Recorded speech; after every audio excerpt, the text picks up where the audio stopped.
Ousmane Kromah, he rushed for 152 times, 1,200, almost 1,300 yards last season and 15 touchdowns. He had 7 games of 100 yards this last season. 6 foot, 205 pounds, ranked as the number 4th running back in the 2025 class per 247 Sports. But taking him away potentially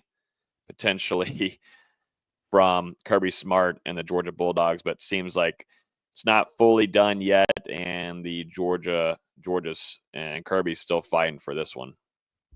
Well, I mean, when there's smoke, there's fire, and it's been about 4 hours since he committed, and you haven't had any type of official announcement from Florida State, which, we know they can't put that out unless they get the papers that were signed by the athlete. So to me, and, we were just talking about NIL and how it changes everything a couple of minutes ago. I mean, here's a prime example that, Florida State gets a flip on early signing day, and then now it might not be quite over yet. So, yeah, this is going to be one to continue to monitor. But Florida State, I mean, this would be, one of the biggest wins of the early signing period, if not the biggest one when you're looking around the country. Florida State needs a running back. Lost Byron Lewis to a flip to the Florida Gators a little bit ago. And you look at Kromah, I mean, he's an even better prospect than Lewis was. I mean, really one of the best in the country.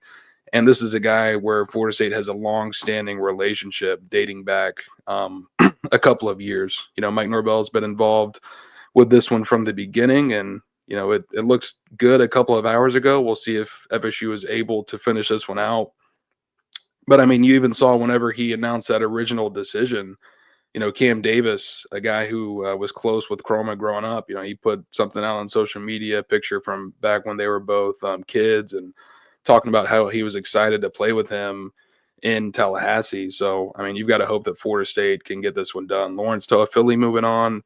Not really sure at this point as far as some other guys in the room. Roy Dell Williams has another year of eligibility. So does Keziah Holmes. So we'll see what happens. But Florida State, they could use a guy like that in their backfield. And it would give you a nice stable of young guys when you're talking about Singleton, Cam Davis, and Mekhi Danzy.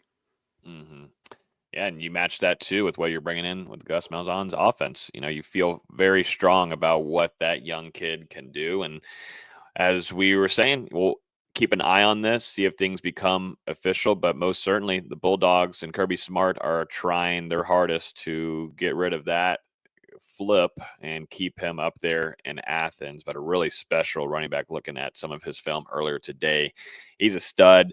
He would fit well and what Florida State's trying to do offensively. And like you said, too, Dustin, this is an upgrade from what they lost going to the Gators with Byron Lewis, like a big-time upgrade. So we'll keep a close eye on that one. I just need fullback packages.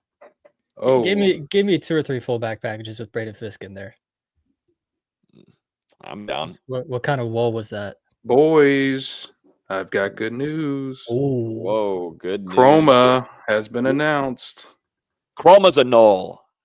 Kromah is officially a Florida State Seminole. Let me go ahead and put this back up here. I mean, we knew we were going to have some good news eventually on here. Some more good news. I don't know how to really say that because Florida State already had the commitment from him. But yeah, top 5, number 4 running back in the 2025 class is officially a Florida State Seminole, which what seems like the Georgia Bulldogs and Kirby Smart trying to keep him up there in Athens and maybe playing the NIL game a little bit there. Florida State, I think, having to do that anyways to get a chance at flipping them from Georgia. But